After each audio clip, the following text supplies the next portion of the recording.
انسان کی زندگی کا تعین ہونا ہے اس زندگی میں، جیسے کہ ہر کل کا تعین آج ہونا ہے۔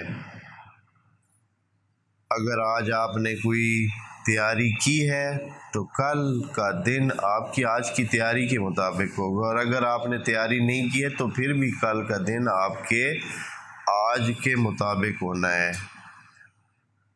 اس پچھلے ہفتے کے مطابق ہونا ہے۔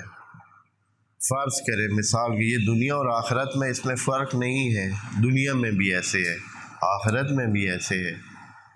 اگر کسی نے پیپر کی تیاری نہیں کی ہوئی ہے تو اس کا پیپر کیسے ہونا ہے سب کو پتہ ہے، اور جس نے تیاری کی ہوئی ہے اس کا پیپر کیسے ہونا ہے سب کو پتہ ہے۔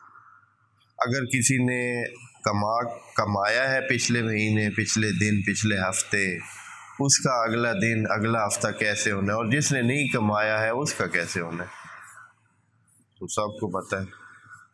اگر کسی نے فرض کرو کہ کپڑے اپنے آج دھوئے ہیں، پچھلے دن دھوئے ہیں تو صاف کپڑے پہنے گا۔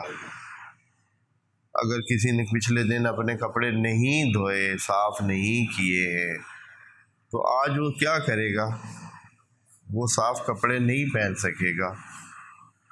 ہاں آپ کہہ سکتے ہیں کہ نئے کپڑے پہن لے گا، خوب نئے کپڑے پچھلے ہفتے اس نے سلوائے ہوں گے، بنائے ہوں گے، تیار کیے ہوں گے تو وہ پہنے گا۔ جس نے نہ کچھ نئے کپڑے بنوائے ہیں، نہ ہی پچھلے میلے کپڑے دھوئے ہیں، تو اگلے دن کیا توقع رکھی جا سکتی ہے کہ اس نے کیا کپڑے پہنے؟ یعنی کچھ بھی ہے، کچھ بھی جو آج ابھی ہم لے کر بیٹھے ہیں، یہ کل کی ہماری کی ہوئی یا بچائی ہوئی یا سلسلہ ہے جس کی وجہ سے آج ہم اس طرح بیٹھے، بس کل کو ہم ساتھ لے کے آ رہے ہیں۔